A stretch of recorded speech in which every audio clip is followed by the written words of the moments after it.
que es el sangrado digestivo oscuro y el sangrado digestivo oculto, ya que decíamos que generalmente es de origen intermedio, especialmente el sangrado digestivo oscuro, que es cuando el paciente presenta todavía evidencia de sangrado. Sin embargo, en endoscopía y colonoscopía no tenemos ninguna evidencia de la probable etiología. Y el sangrado digestivo oculto es cuando se tiene persistencia de una prueba en sangre, una prueba en heces con presencia de sangre. ¿Sí? En cuanto al sangrado digestivo alto, habíamos indicado que existe la hemorragia digestiva varicial y la no varicial, y que el objetivo de nuestra clase del día viernes fue el sangrado digestivo no varicial. El día de hoy vamos a hablar del sangrado digestivo varicial, que generalmente esta es una complicación mortal potencialmente de los pacientes que presentan cirrosis en especial, pero no significa que solo los pacientes con cirrosis pueden tener varices. Hay pacientes sin cirrosis que pueden tener varices. Este sangrado digestivo es secundario a la hipertensión portal. Sin embargo, la población que más comúnmente presenta esta patología es los pacientes con cirrosis. Entonces, por lo tanto, que venga un paciente a la emergencia con un cuadro de hematemesis o melenas y tenga antecedentes de cirrosis hepática o tenga la sospecha de una cirrosis hepática, lo primero que yo debo tener como sospecha es un sangrado digestivo varicial, que va a diferir muchísimo en cuanto al manejo que nosotros habíamos visto anteriormente. ¿Recuerdan cuál era el manejo para el sangrado digestivo no varicial? Chicos, ¿qué hacíamos en el sangrado digestivo no varicial?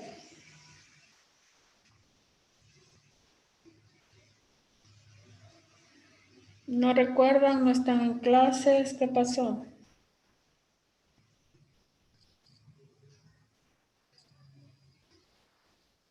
Doc, ahí nosotros le poníamos 2 vías y dependiendo también se transfundía al paciente y en especial la bomba de protón. Ya, el inhibidor de la bomba de protones, ¿no es cierto? Sí, pero Ajá, ya, entonces aquí vamos a diferir, no es que venga el paciente con síntomas de sangrado y que tenga cirrosis, no voy a hacer lo mismo que hice cuando tenía una sospecha de otras etiologías. Aquí va a diferir mucho y de eso depende también la sobrevida del paciente y las posibles complicaciones que tengamos, ¿sí? ¿Qué es lo que tenemos que hacer inicialmente en el manejo del sangrado varicial? Esto sí va a ser similar al anterior, ¿no es cierto? Nosotros tenemos que ver, corregir la hipovolemia, pero aquí sí tenemos que evitar ciertas otras complicaciones que se pueden presentar en el sangrado varicial. Por ejemplo, los pacientes con cirrosis hepática que vengan con un sangrado digestivo tienen más riesgo de presentar infecciones asociados al al crecimiento de bacterias y a la translocación bacteriana que puede haber secundaria al sangrado digestivo. También puede presentarse como complicación una descompensación, una insuficiencia hepática e incluso también una falla renal, que en el paciente cirrótico es de mucha importancia por el hecho que puede presentar otras complicaciones mucho más mortales, ¿sí? Entonces, en estos casos hay que tener en cuenta muchísimo esas posibles complicaciones que se pueden presentar en este tipo de pacientes, ¿sí?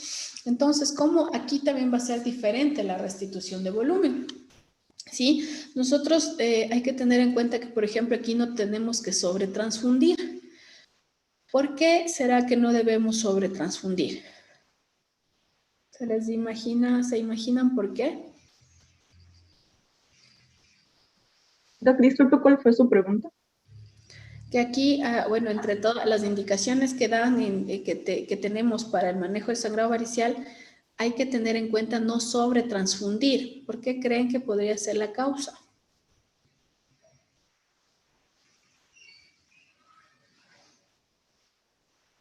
Para evitar un shock en el paciente por la excesiva sobrecarga. O sea, ¿por qué te va a dar un choque por sobrecarga? Por sobrecarga de líquidos, no. O sea, un choque, ¿qué tipo de choque te va a dar eso? Eso sería por hipovolemia, Polémico, es un shock hipovolémico. No, Pero está con hipovolemia y te digo, no le sobretransfundas. porque no sabemos cuánta sangre está perdiendo en ¿Saben ese la momento. fisiopatología de la hipertensión portal? No, doc. No saben. Nunca han visto hipertensión portal. ¿Ven no, esta doctora, no me diapositiva? acuerdo de esto. ¿Ven esta diapositiva? No, doctora. ¿No ven esta diapositiva? No se puede ver. No, No, no la vemos. A ver, denme un ratito. ¿Sí se está viendo la exposición o no? No se está observando, doctora. Estamos viendo nomás su cámara, o sea, con su cara. No está compartiendo pantalla. Sí está. ¿Ahí? ahí Ahora sí. sí. ¿Ven esta diapositiva? ¿Sí? Sí, Ya. Ok, acá les voy a explicar un poco de la hipertensión portal para que vayan entendiendo el por qué se da el sangrado varicial y qué posibles complicaciones podemos tener. Esta es la hipertensión portal por cirrosis, ¿sí? Que como les había mencionado, no es que solo exista la hipertensión portal en pacientes con patología hepática, ¿no? También puede haber la hipertensión portal no cirrótica. Sin embargo, la más común es esta, ¿sí? Nosotros aquí tenemos un hígado, ¿no? El hígado, que como le ven está micronodular, lobulado, disminuido de tamaño, ¿sí? La cirrosis hepática quiere decir que el tejido normal ha sido reemplazado por tejido fibrótico, ¿sí? Lo que va a provocar es que haya un aumento de la resistencia hepática. Ustedes saben cómo está, cómo es la circulación o de dónde recibe irrigación el hígado. De la vena porta, doc. De la vena porta y de qué más. Y la esplénica, si no estoy mal. No, Arteria esplénica. no. ¿Alguien sabe de dónde proviene la irrigación de la vena, del hígado, aparte de la vena porta?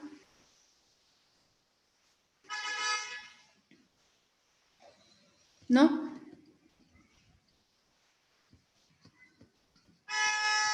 Chicos, ¿saben o no saben? ¿De la arteria hepática? Exactamente, de la arteria hepática, ¿ya? Entonces, el hígado recibe sangre no desde la vena porta, el 75% y el 25% de la arteria hepática. Es decir, si alguno de los dos sistemas falla, tenemos que se compensan entre los dos. Claro que la vena porta es la que más lleva la sangre, ¿no? La vena porta, ¿saben cómo está compuesta la vena porta? ¿De qué se forma la vena porta?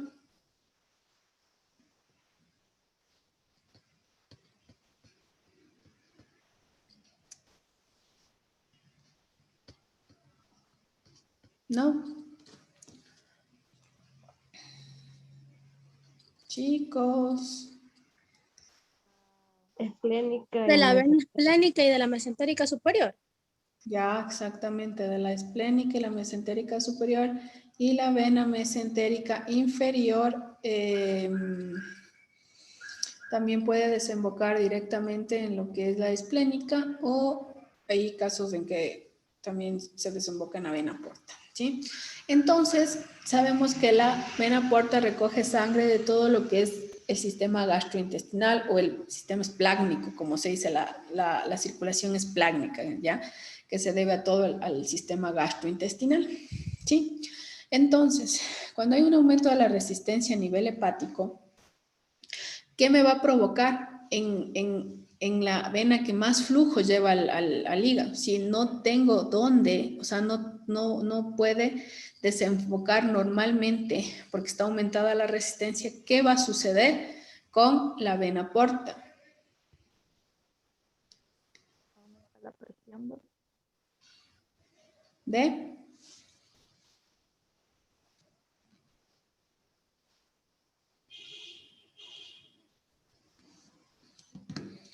Bueno, hay un aumento del flujo a nivel de la vena porta, ¿no es cierto? Porque ya no está desembocando normalmente en el riñón porque hay un aumento de la resistencia. Aparte de esto, este aumento del flujo a nivel venoso de la vena porta puede provocarme adicional la secreción de ciertos vasodilatadores como el óxido nítrico. Ya tengo un aumento del flujo, ¿verdad? A nivel de la vena porta, lo que causa vasodilatación. Adicional, está aumentada la producción de óxido nítrico, que también me aumenta la vasodilatación, ¿ya? Entonces, aquí en la parte, en la circulación esplácnica, hablamos de una vasodilatación, ¿no es cierto? Entonces, ¿qué me va a producir la vasodilatación esplácnica?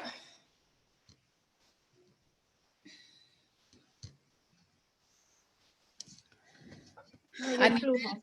A nivel sistémico va a provocarme una disminución del flujo, ¿no es cierto? Una hipovolemia efectiva y lo que me puede causar es hipotensión, porque todo está acumulado a nivel esplácnico, ¿ya? Entonces me va a disminuir el flujo a nivel sistémico, ¿ya? Entonces puede disminuirse el flujo, se disminuye también el flujo en otros órganos, incluidos el riñón. Entonces, si es que está disminuido el flujo, ¿qué sistemas se van a activar? ¿Saben? Si hay disminución del flujo, y para compensar hay una activación de los sistemas vasoactivos, que son el sistema renina, angiotensina, aldosterona. Sí ven la imagen, ¿verdad? No, doctora, no se ve la Está imagen. congelada, Doc, justo donde dice restitución de volumen. Sí, doctora, solo se ve la imagen de la diapositiva 26.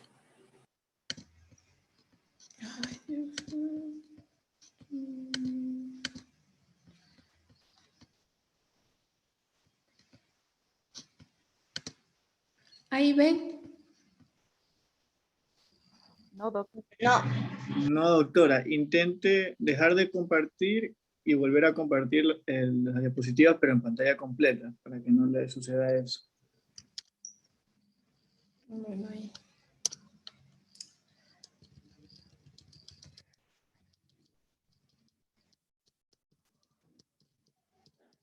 Ahí sí, doctora, ahí sí se ve. Ya, ok.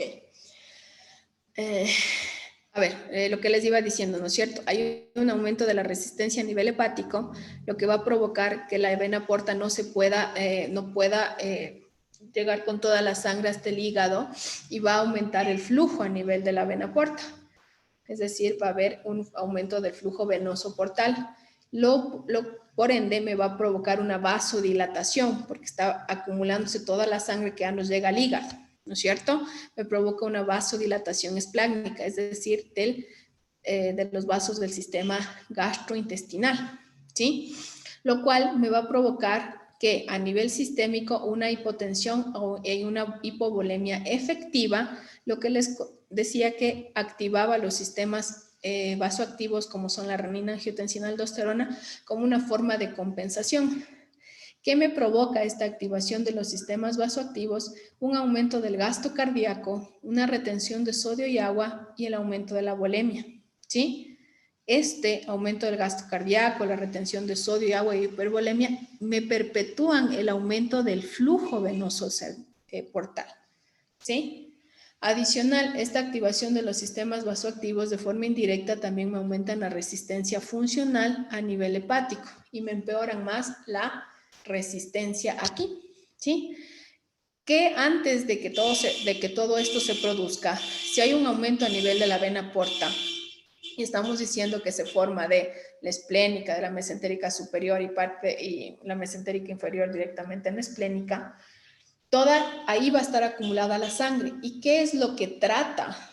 ¿Cómo se trata de desfogar la sangre? Es formando los colaterales portosistémicos, ¿verdad? Entonces ahí es donde vienen las ramas de las arterias, que pueden ser la gástrica izquierda, que va también a formar las venas, las esofágicas o las gástricas, y pueden formarme las varices esófago-gástricas. También pueden haber varices a nivel de otros lugares, hay varices a nivel renal, a nivel de esplénico. Adicional, que en la cirrosis hepática también por la hipertensión portal puede formarse angiogénesis. Entonces se siguen formando colaterales portosistémicos para tratar de disminuir un poco el flujo que está aumentado a nivel portal.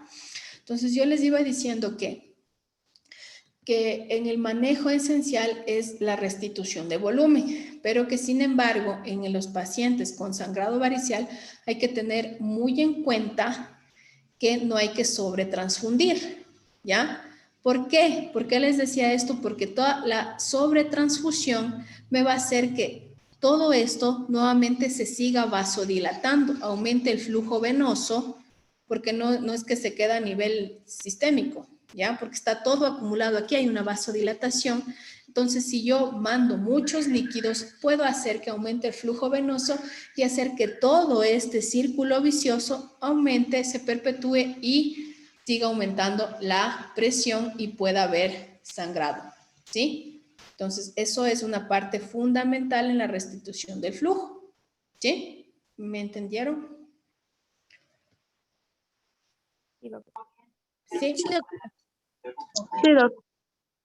Ya, hay otra cosa que hay que tener en cuenta, ya, la hipertensión portal es aumento de la presión a nivel de la vena porta. ¿Ustedes saben cuánto es la presión normal de la vena porta?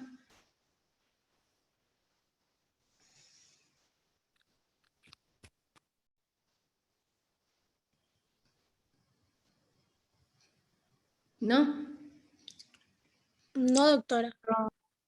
Lo normal es de 5 a 10 milímetros de mercurio, ¿ya?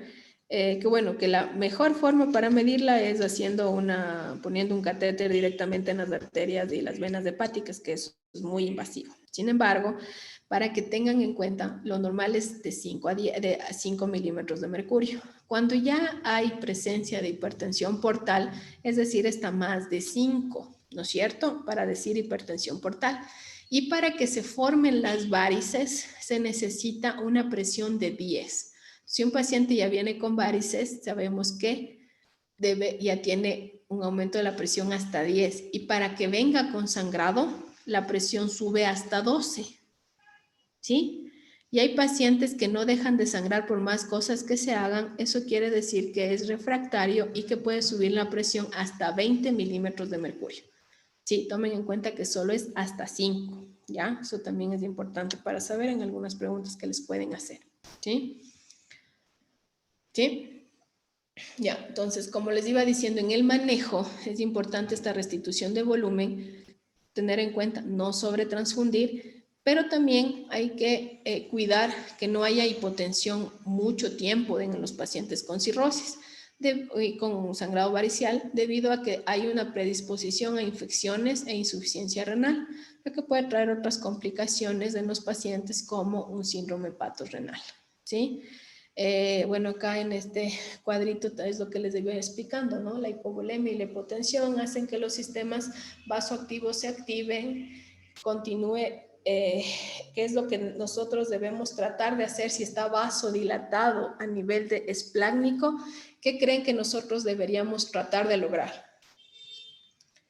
Si estoy diciendo que la vasodilatación es lo que me aumenta la presión, me aumenta el flujo, me aumenta los colaterales, ¿qué creen que deberíamos nosotros, qué creen que cuál sería nuestro objetivo?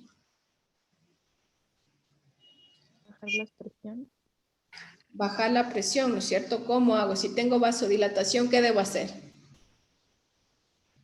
Vasoconstrictores. Vasoconstricción, ¿no es cierto? Porque voy a disminuir la presión a nivel de la vena porta y el flujo se va a restituir a nivel sistémico, ¿sí? Y el flujo a nivel de la porta y la presión en la vena porta van a disminuir si yo provoco vasoconstricción. Entonces, si provoca vasoconstricción, va a disminuir el riesgo de resangrado, el riesgo de sangrado, ¿no es cierto? ¿Sí? Lo que les iba indicando, ¿no? La restitución del volumen debe ser un objetivo de 7 a 9 de la hemoglobina, no sobretransfundir. 7 está bien, mantenerlos con 7, no es necesario transfundirlos. Pacientes que tengan enfermedad cardiológica, sí hay que mantenerlos entre 9. Aquí lo que les dice es muy importante, la transfusión cuando la hemoglobina esté por debajo de 7. Solo ahí nosotros transfundimos en estos pacientes, o salvo que tenga un paciente más de 7, pero tenga una hemorragia activa o que tenga una enfermedad cardiovascular. ¿Sí? Eso es lo que hay que tener en cuenta. No con 7 transfunden, ellos puedo mantenerlos con 7 para no aumentarle la presión y el flujo y hacerle sangrar nuevamente. ¿Sí? Esto es diferente a los otros, decíamos que con 7 ya le puedo transfundir, pero en estos pacientes no, hay que tener mucho cuidado para yo no sobretransfundir, ¿sí? En estos pacientes también es, como les había mencionado, hay el riesgo de translocación bacteriana por las proteínas, por el desdoblamiento de proteínas que se da por la presencia de sangre. Entonces, en estos pacientes, o sea, pacientes con cirrosis que vienen con un sangrado varicial, hay que poner un antibiótico profiláctico, ¿sí? En estos pacientes, los dos medicamentos de elección son las quinolonas y las cefalosporinas de tercera generación. Sin embargo, bueno, este es del consenso del Baveno 6, que es el penúltimo consenso de hipertensión portal. Recientemente, hace unos meses, ya salió el Baveno 7, en el que nos indican que el tratamiento de elección ya es la cefalosporinas de tercera generación, debido a que a las quinolonas tienen mucha resistencia, ¿sí? Y generalmente en pacientes descompensados no se recomienda su uso. Antes sí los podíamos utilizar en pacientes con una cirrosis compensada, por ejemplo, con varices.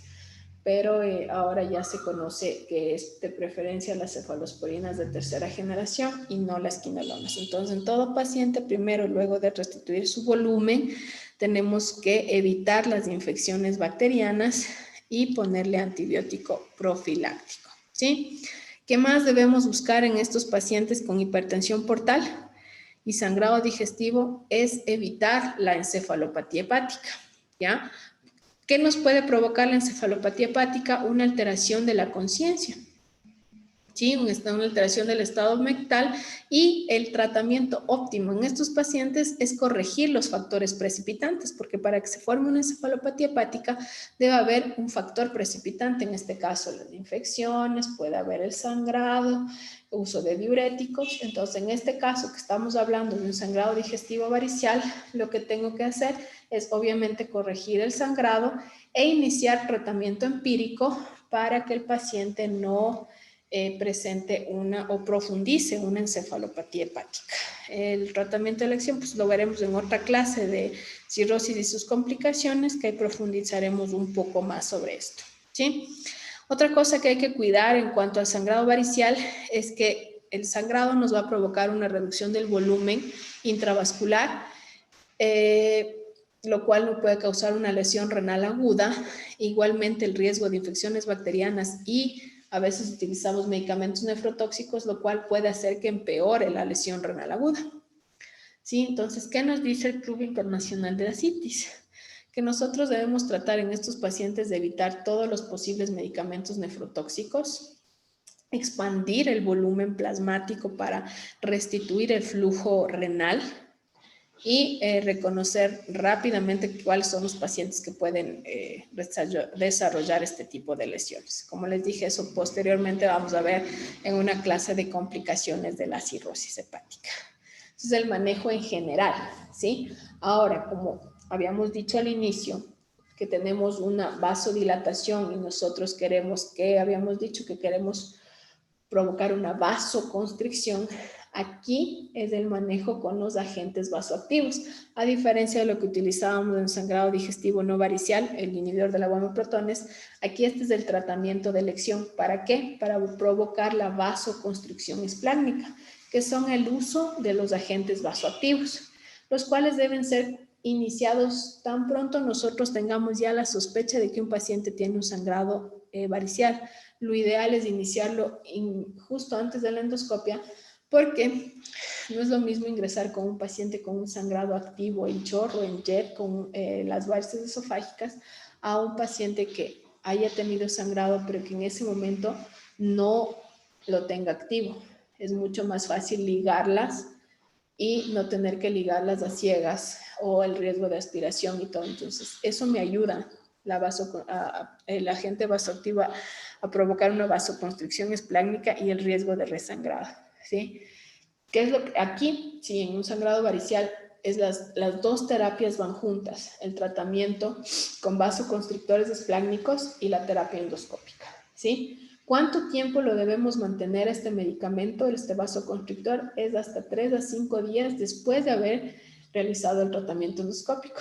En muchos centros ha pasado que les ponen el octreotide, dejó de sangrar y le quieren suspender sin hacerle la endoscopía o dicen ya completé 3 días y todavía no le hago la endoscopía. Eso no se puede hacer porque obviamente le quito el vasoconstrictor y me va a provocar nuevamente una vasodilatación esplácnica y nuevamente en resangrado. Deben ir los dos.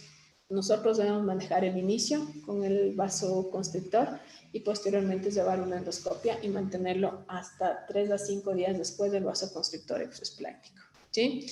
¿Cuáles son los medicamentos que podemos utilizar? Pues el de elección es la terlipresina y el octreotide, ¿sí? Que son análogos de la somatostatina.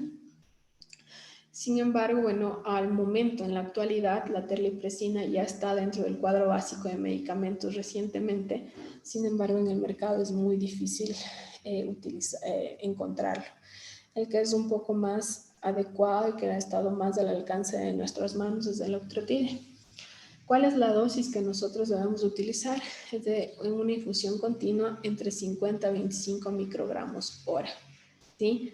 Entonces, ahí tenemos que aprender a diferenciar qué paciente es de un sangrado digestivo varicial y cuál es un paciente sangrado digestivo no varicial, porque va a ser diferente, ¿ya? Muchas veces hemos llegado al hospital, un paciente con cirrosis y le han puesto la bomba de los 80 de omeprazol y la bomba de omeprazol, el paciente sigue hipotenso, sigue sangrando. Es obviamente porque no está siendo tratado como un sangrado digestivo varicial, porque en este caso el omeprazol no me va a hacer nada.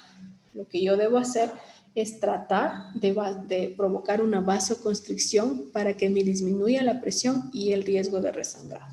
Entonces es muy importante que yo diferencie bien estos dos tipos de pacientes, porque si yo pongo un omeprazol en un sangrado varicial, no me va a ayudar en nada, ¿sí? A veces, muchas veces no hemos tenido el octreotide y el riesgo de entrar a la endoscopia y que nos sangre es altísimo. Y hemos tenido muchas veces que intubar al paciente, ligar a ciegas y eso sí aumenta el riesgo de mortalidad del paciente, ¿sí?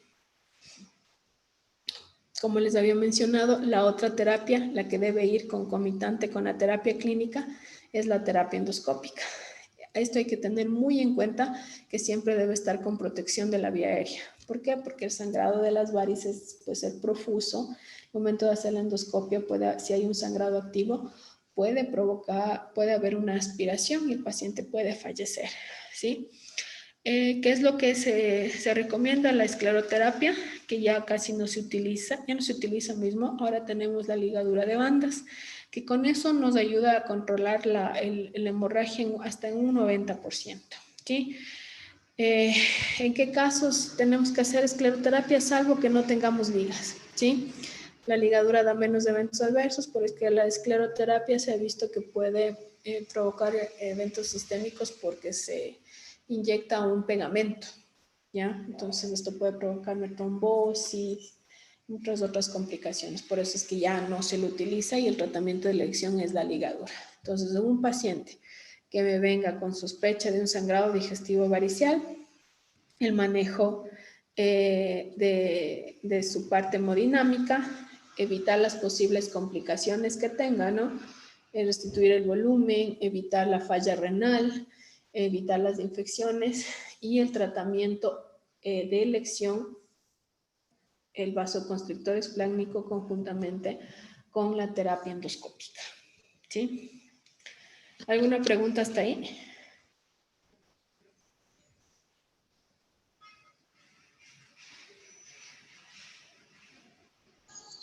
Doc, hay una pregunta.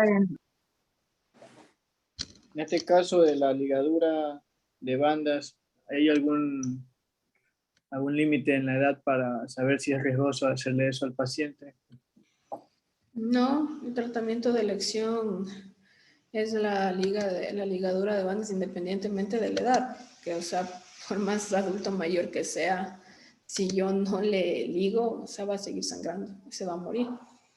Ya en eso no hay ningún límite de edad ni nada. O sea, ese es el tratamiento de elección porque si no el paciente se me muere. El paciente se muere por un sangrado digestivo varicial. O sea, hay que hacer la ligadura de varices. No es que yo tiene 75 años ya no, si tiene 76 años ya no. O sea, salvo que sea un paciente que ya no quieran hacer nada, que firmen que no quieren procedimientos invasivos, pues no, el paciente va a fallecer obviamente por sangrado, pero de ahí no hay ninguna contraindicación para la ligadura por edad ni nada de eso. Y la encefalopatía hepática sí se produce por la acumulación de amoníaco que puede pasar la barrera hematoencefálica y provocarme las alteraciones que se presentan en la encefalopatía hepática, lo cual vamos a ver en otro tema porque es más largo, ¿no? Y tenemos que ver algunas cosas más para poder hablar solo de las complicaciones de la cirrosis. Ahí hablaremos del síndrome hepatorenal, de la citis, bueno, sangrado digestivo ya hemos hablado, y ahí se hablará más de la encefalopatía hepática, la fisiopatología, los tipos de encefalopatía hepática y el tratamiento de elección en encefalopatía hepática. ¿Sí? Hasta ahí me entendieron, ¿verdad?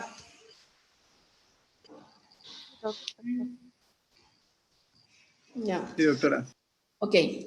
Aparte, también tenemos no solo las varices esofágicas, también tenemos las varices gástricas, ¿ya? Que se presentan en menos casos menos frecuente que sangrado varicial esofágico, sin embargo puede ser mucho más mortal. Es mucho más grave su situación clínica, mayor mortalidad y el riesgo de resangrado, ¿sí?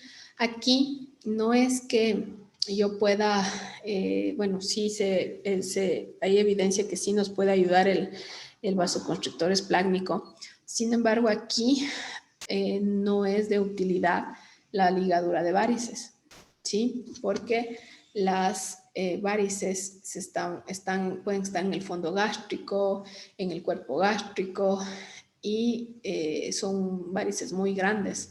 Entonces, lo que aquí se utiliza es un pegamento que se llama cianocrilato, ¿sí? Que es como una escleroterapia.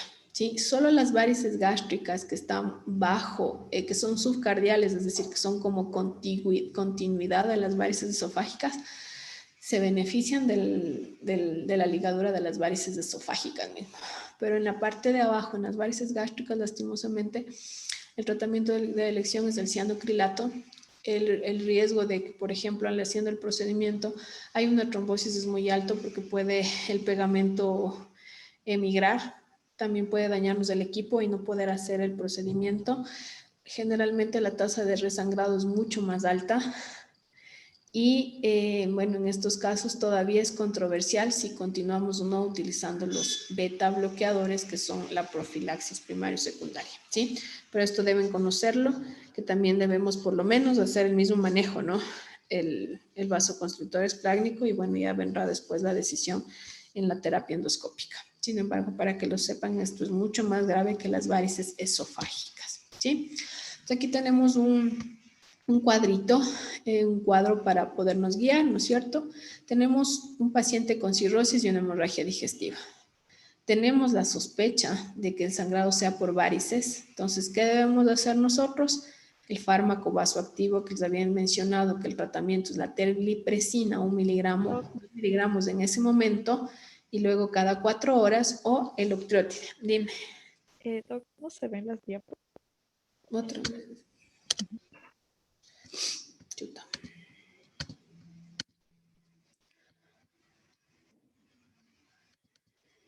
Ahí. ¿Se ve? Sí, doctor.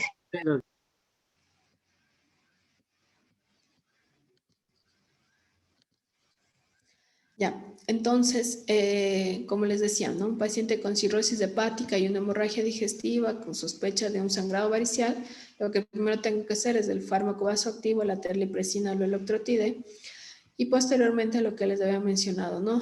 Reposición cuidadosa de la bulimia, tomando en cuenta lo que les había mencionado sobre la sobretransfusión, el uso de antibióticos profilácticos y mandar para que se haga una endoscopia.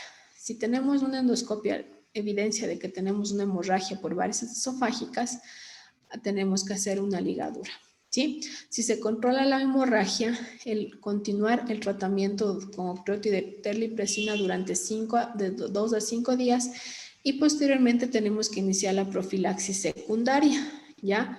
Que es, como ya hemos hecho la ligadura, es el uso de beta bloqueantes, que ya vamos a volver al cuadrito que les estaba indicando sobre la hipertensión portal, para que me entiendan por qué después del uso de beta bloqueantes después de un sangrado digestivo varicial, ¿sí? Si no se ha controlado la hemorragia, hay que evaluar la gravedad. Si es que está grave, aquí se hace un TIPS, o es una reconstitución, un TIPS, o sea, se pone unos prótesis para provocar una recirculación de la vena porta, o sea, como para decir, hacer una derivación portosistémica, ya quitar lo que está la vasodilatación al nivel de la vena porta y sacarlo mediante un stent a otro vaso. Entonces, lo que por ende me va a bajar la presión y no va a haber aumento de la presión a nivel de las varices y me van a dejar de sangrar, ¿sí? Esto se hace mediante imagenología intervencionista. Casi en el país no lo he visto hacer. Hay en Guayaquil que sí lo han hecho, y en otros países he visto pacientes que han venido hechos TIPS, ¿sí? Y si es que es un cuadro leve, debemos controlar un nuevo tratamiento endoscópico, probablemente otra medida endoscópica, ¿sí? Si se controla la hemorragia, pues nos quedamos tranquilos. ¿Cuáles son la hemorragia de alto riesgo? Pacientes que tengan un Child-C, es decir, una cirrosis descompensada, que tengamos una hemorragia activa a pesar de que no sea Child-C, y como les había mencionado, ¿no es cierto?, pacientes que tienen una hemorragia refractaria, quiere decir que la presión a nivel de la vena porta ha subido a más de 20, ¿sí? En estos casos casi el tratamiento endoscópico puede ser nulo. Aquí sí se considera hacer los TIPS, o incluso poner un balón que se infla a nivel del esófago hasta que le hagan un TIPS. O sea, se pone un balón, Sekestaken se llama, ¿sí? Se infla en el esófago y es como que les aplasta a las varices para que no sangren. Eso tiene una duración de 24 horas hasta que le hagan una derivación para que se disminuya la vasodilatación de esplanio, que se vaya como si se redirija a otro lecho vascular, ¿sí? Eso es lo que se hace, ¿sí? ¿Me entendieron hasta ahí? Sí, doctora, ¿Sí? gracias. Ok, acá voy a hablarles, aquí tengo un cuadrito para que me entiendan de lo que es la profilaxis primaria, ¿sí? Ya. Miren, esto es, si ven. No, doctora, se quedó en la imagen anterior, hipertensión portal. No se ha movido la pantalla.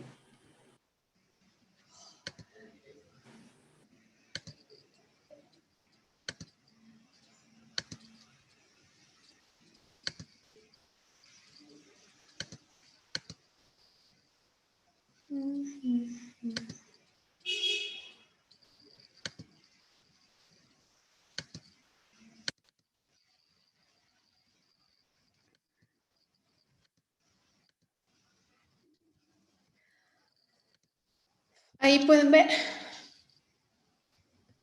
Ahí sí, doctora. Está la imagen de hipertensión portal. Sí. Ya. Entonces, esta es la imagen que quería que vean nuevamente, ¿no es cierto? Esta es la fisiopatología. Entonces, tenemos que se han formado los colaterales portosistémicos y la formación de varices. Entonces, tenemos en este recuadro que deberíamos hacer una ligadura de varices esofágicas, ¿no es cierto? Ahora, ¿en qué entran la profilaxis primaria o secundaria con beta bloqueantes? Aquí, los beta bloqueantes, ¿en dónde van a actuar? ¿Sí? Van a actuar disminuyendo el gasto cardíaco, ¿cierto? Entonces, es como que rompemos el círculo vicioso en esta parte, disminuyendo el gasto cardíaco para que no aumente más el flujo venoso portal, ¿sí? Los bloqueadores beta 1. Acá también los otros beta bloqueantes tipo 2 me ayudan a disminuir la vasodilatación esplácnica, ¿sí? Me provocan una vasoconstricción, ¿sí? Es por eso que si yo utilizo beta bloqueantes para cortar este círculo vicioso, yo disminuyo el riesgo de que se provoque un sangrado varicial.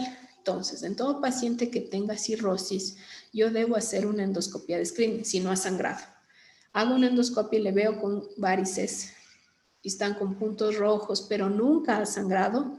Yo debo comenzar con tratamiento beta bloqueante porque voy a disminuir el gasto cardíaco y voy a disminuir la vasodilatación esplácnica y por ende el aumento de la presión a nivel de las varices y lo que quiero evitar es que sangre, ¿ya? Por otro lado, si ya tengo un paciente que me ha sangrado, ¿cómo evito un nuevo resangrado? Pues tengo que hacerle la ligadura y tengo que mantener con beta bloqueantes para que me ayude disminuyendo el flujo, el aumento del gasto cardíaco y la vasodilatación para que no vuelva a subir la presión y me vuelva a dar un sangrado digestivo. Eso es la profilaxis secundaria, ¿sí? En la profilaxis primaria hay las dos opciones. O utilizo beta bloqueantes y ligadura, o ligadura, no los dos. ¿Ya? El secundario utilizo los dos porque ya sangró. Tengo que obviamente tratar el sangrado agudo y evitar que nuevamente me vuelva a sangrar. ¿Cuál es el mejor beta bloqueante? Antes, con el Baveno 6 decíamos que el carvedilol servía solo como profilaxis primaria y que el propranolol era bueno en profilaxis primaria y secundaria. Sin embargo, en el nuevo Baveno 7, el carvedilol es superior, ¿ya? Porque aparte nos ayuda a disminuir la resistencia a nivel hepático, ¿sí? Se ha visto que hay estudios que disminuyen el daño en la resistencia hepática, ¿sí? Y es utilizado tanto para profilaxis primaria como secundaria, también el propranolol, ¿sí? Estas son lo que quería explicarles de profilaxis primaria, ¿sí? Siempre nosotros debemos elegir el tratamiento según las características del paciente. Si es un paciente que está con una cirrosis descompensada, con unas varices grandotas, si bien es cierto, no me han sangrado, de preferencia por el paciente que tengo, voy a preferir ligar. Sin embargo, si tengo un paciente que tiene varices pequeñas, está un poco más compensado, yo puedo tratarlo con beta bloqueantes, ¿sí? Ahora, si es que no tengo cómo ligar y estoy en un hospital donde no tiene ligadura, pues le tengo que mandar con beta bloqueantes, ¿no? No necesitan que estemos haciendo monitorización endoscópica a cada rato. Lo que sí tenemos que hacer es ver que esté beta bloqueado. O sea, a veces he visto pacientes que les dan el propranolol, el carvedilol y no ven si es que se ha logrado el objetivo, que es mantener la frecuencia cardíaca entre 50 y 55 latidos por minuto. Ahí yo digo que el paciente está beta bloqueado. Obviamente en estos pacientes yo también tengo que ver que no tengan ninguna patología cardiológica, prostática, antes de yo dar el tratamiento, ¿sí? En pacientes con varices gástricas sí doy beta bloqueo, aunque todavía es controversial, ¿sí? Aquí están las dosis de la profilaxis primaria o secundaria. El propranolol es el que más utilizamos, el carvedilol. Nosotros podemos llegar a dosis de 160 miligramos en el 160 miligramos día en pacientes con ascitis y hasta 320 pacientes sin ascitis. He llegado a pacientes de hasta 160 darles, ¿sí? Siempre tenemos que evaluar la frecuencia, la presión arterial y como les decía, hay que valorar siempre la frecuencia cardíaca y que no nos baje la presión a menos de 90, ¿sí? Esto en el propranolol. En el carvedilol nosotros tenemos que evaluar siempre que la presión arterial sistólica no esté en menos de 90. Nosotros vamos a iniciar con 6.25 miligramos y después cada 3 días vamos subiendo a 12, podemos subir a 12.5, a 25 miligramos, ¿sí? Eso se lo va a mantener y no sería necesario hacer endoscopías a cada rato, ¿no? Pero sí dependiendo del tipo de pacientes que tengamos, ¿sí?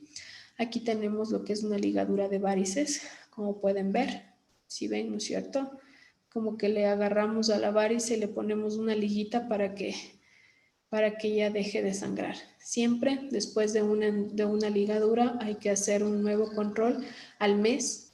Cada 2 a 4 semanas se hace endoscopía hasta que nosotros entremos y veamos que ya no es necesario ligar. Y de ahí hacemos controles cada 3 a 6 meses y luego cada 6 a 12 meses en caso de que nosotros estemos ligando para evitar el riesgo de sangrados digestivos variciales, ¿sí?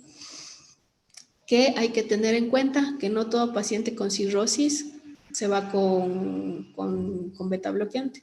Hay pacientes con cirrosis que pueden no tener varices esofágicas y no hay que dar beta bloqueantes para evitar la aparición de varices, ¿sí? Y tampoco para evitar la progresión de varices pequeñas sin puntos rojos a que se hagan grandes, ¿sí? Eso no los va a evitar, eso no se utiliza, ¿sí? ¿En qué pacientes realizamos endoscopía? Si un paciente cirrótico no tiene varices, lo hago cada 3 años. Si tiene varices y puntos rojos, cada 1 a 2 años. Si es que tiene varices de alto riesgo, los beta bloqueantes o la ligadura, ¿sí? Siempre hay que ver todo eso, ¿sí? Y eso es, bueno, esto ya es lo que ya les había dado anteriormente. ¿Alguna pregunta, duda que tengan?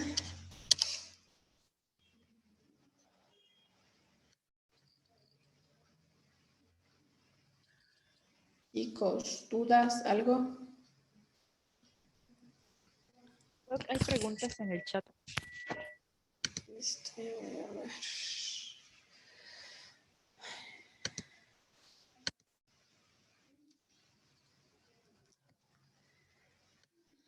A ver, ¿qué tal es la eficacia de la rifaximina en encefalopatía hepática? La rifaximina es ahora el tratamiento de elección también para la encefalopatía hepática. Como les dije, ya vamos a ver posteriormente en el tema que es un poco más larguito, ¿sí?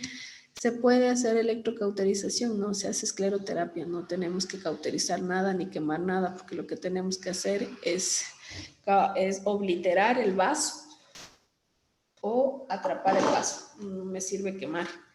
Sí, eso no se hace escleroterapia o ligadura, no electrocauterización, eso no se lo hace aquí. Bueno, en endoscopía lo que se llama es métodos térmicos, que generalmente se hace con plasma argón, pero no es que quemamos para que deje de sangrar, eso es en cirugía. ¿Sí? ¿Alguna otra pregunta?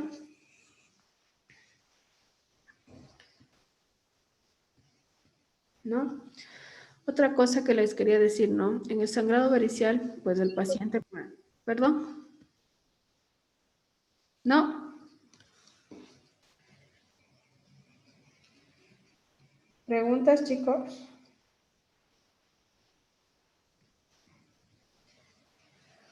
Bueno, les quería decir que el INR, si en caso de que tengamos que hacer una endoscopia, podríamos pasar un plasma fresco congelado y reevaluar el INR. Sin embargo, no va a reflejar el estado de coagulación, porque son pacientes con cirrosis hepática que obviamente no tienen buena producción de los factores de coagulación y pueden presentar el INR prolongado. Entonces, no es que se refleje eso. Y tampoco hay, bueno, los pacientes pueden tener trombocitopenia por la disminución de la trombopoiesis y por la hipertensión portal, por el hiperesplenismo, por lo que no es necesario hacer transfusión de plaquetas, salvo que tengamos que hacer algún procedimiento invasivo, ahí tendríamos que en ese momento, previo al procedimiento y durante el procedimiento, la transfusión de plaquetas. Mientras tanto, no se recomienda transfusión de plaquetas. ¿Sí? Eso es todo, chicos. ¿Preguntas?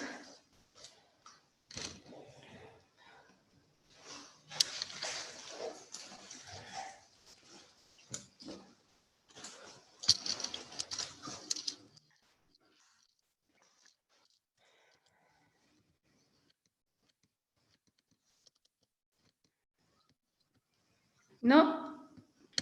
No, doc, gracias. Ok, mañana ya vemos otro tema, ¿no? ¿Qué tema vamos a ver mañana?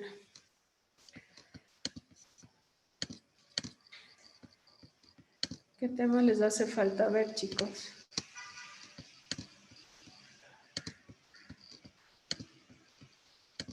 Bueno, Steffi, nos ponemos de acuerdo, ¿ya? Ahí me avisan cualquier cosa. Chao.